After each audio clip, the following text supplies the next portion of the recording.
Meu nome é Marine Rosa, eu sou fonoaudióloga no Brasil e hoje vou participar do quadro Mitos versus Verdade do Instituto EPAP, sobre processamento auditivo central.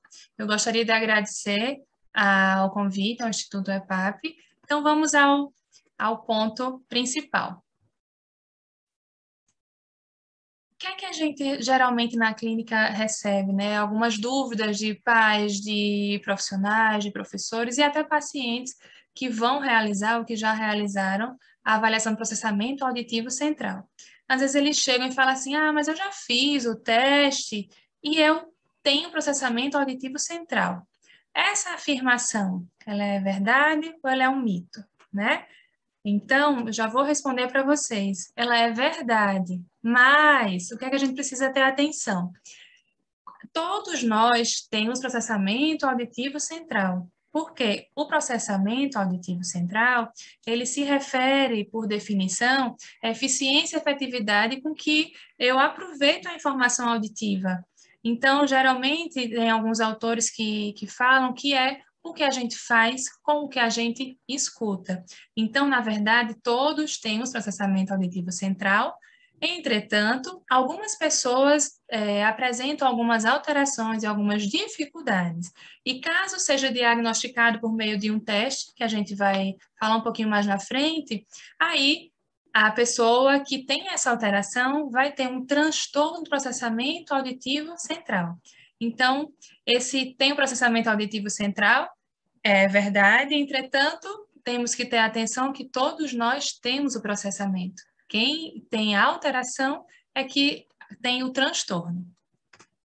Uma outra questão que é bem questionada, perguntada durante os atendimentos ou durante aulas, é a seguinte: quem tem transtorno de processamento auditivo central não ouve bem? Será que isso é verdade ou é um mito? Isso é um mito. Por quê?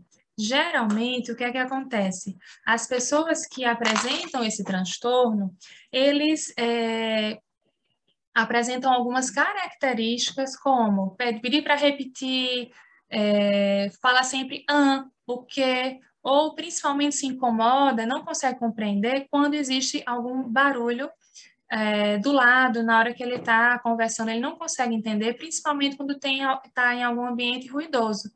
Então, isso geralmente confunde. Se ele tem o transtorno, ele tem a perda. Isso não é verdade, porque nós ouvimos com a orelha e escutamos com o cérebro, ou seja, as pessoas que têm o transtorno, eles geralmente, quando é o caso do TEPAC, né, que é o transtorno que a gente, só para abreviar, do TEPAC, ele tem uma audição normal, entretanto, a questão é que ele tem uma dificuldade para compreender, para processar aquela informação auditiva que ele recebe. Então, o caso de TEPAC puro são aquelas pessoas que apresentam um limiar auditivo, uma audiometria normal, entretanto, apresentam queixas e características de pessoas que provavelmente têm uma perda, mas geralmente eles não têm perda. E justamente é isso que a gente vai investigar quando a pessoa tem a audição normal e existe a queixa de alguma diminuição auditiva, alguma dificuldade para ouvir, se tem o transtorno de processamento auditivo central. Outra questão é que, assim, às vezes a mãe, o pai ou os professores falam, também não, eu acho que nem vale a pena fazer esse teste, não. Por quê? Todos falham nos testes de processamento auditivo central. Isso não é verdade, isso é um mito. Por quê? Os testes de processamento auditivo central, na verdade, é uma bateria, né, que é realizada com vários testes que avaliam as habilidades auditivas que auxiliam nesse processamento da informação.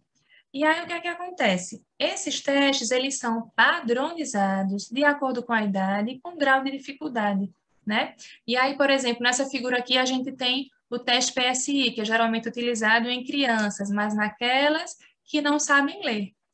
As que sabem ler, a gente já faz um outro teste. Então, assim, vai falhar realmente as pessoas que apresentam dificuldade naquela habilidade que está sendo avaliada.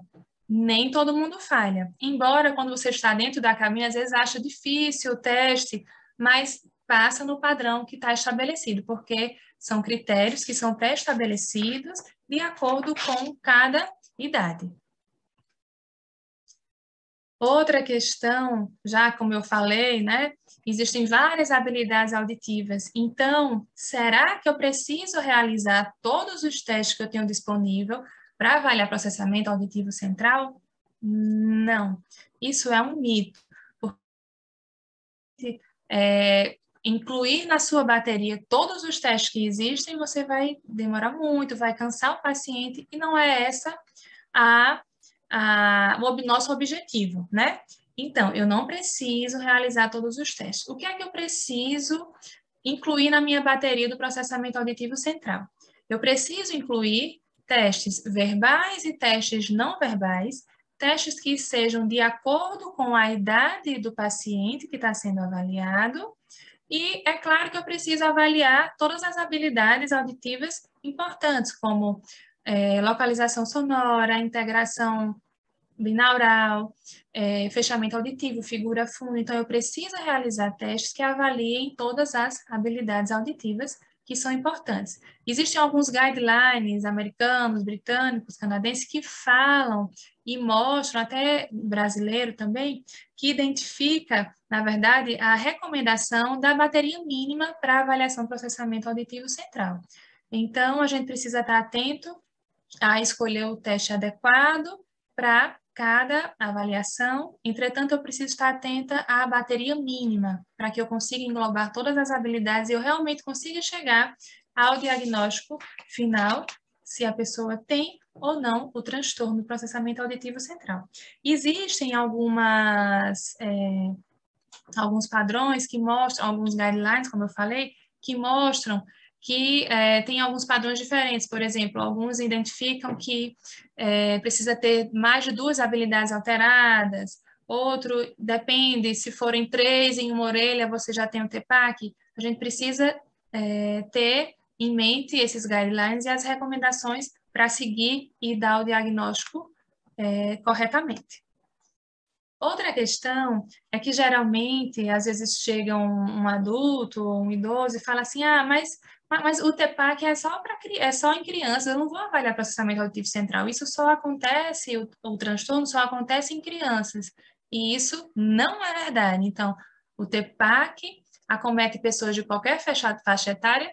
Sim, é uma verdade. Só que a gente precisa estar atento que as crianças, geralmente, um adulto que tem o TEPAC hoje pode ter sido aquela criança que não foi diagnosticada anteriormente ou aquela que foi diagnosticada e não passou por treinamento auditivo. Uma outra questão é que, muitas vezes, quando chega o envelhecimento, não acontece só a degeneração da parte auditiva periférica, mas a central também. A gente precisa ficar atento às pessoas mais adultas, né, os idosos, que também podem apresentar o TEPAC, e a gente vai precisar avaliar da forma correta, né, adequada para cada idade. Existe uma prevalência de que cerca de 2 a 5% das crianças em idade escolar apresentam o TEPAC, e esse número ele aumenta para 17% em adultos na faixa etária de 50 a 54 anos, e quando chega na idade mais adulta, ainda no idoso, esse valor aumenta para 70%. Então, a gente precisa estar atento a essa faixa etária também, não só para as crianças. Então, realmente, o TEPAC acomete pessoas de qualquer faixa etária. A gente precisa estar atento e saber fazer o diagnóstico corretamente. E agora, nem toda criança que tem TEPAC tem problema de alfabetização. Isso é um mito ou uma verdade? Isso é uma verdade. Geralmente, acaba se falando muito que assim, aquele paciente está com problema de alfabetização, então, com certeza, ele tem um TEPAC. E, às vezes, não é bem assim. A gente só vai saber se avaliar. Então, o que é que a gente viu, né? Que cerca de 2 a 5% da população escolar, em idade escolar, pode ter o TEPAC, mas nem todas terão, né? problema de alfabetização. Por quê? Geralmente, as crianças na idade de alfabetização, elas têm uma atenção, digamos assim, bem direcionada, e às vezes tem uma dificuldade para aprender, para se alfabetizar, mas acaba conseguindo se alfabetizar. E aí, quando chega mais nas outras séries que tem uma demanda maior de interpretação de texto, aí vem aparecer a dificuldade, tá? Então, a gente precisa ficar atento a fazer esse diagnóstico, se a criança tem o TEPAC ou não, e ficar atento às queixas. É claro que se a escola fizer uma queixa que ela está com dificuldade, é interessante, primeiramente, fazer uma avaliação auditiva, né?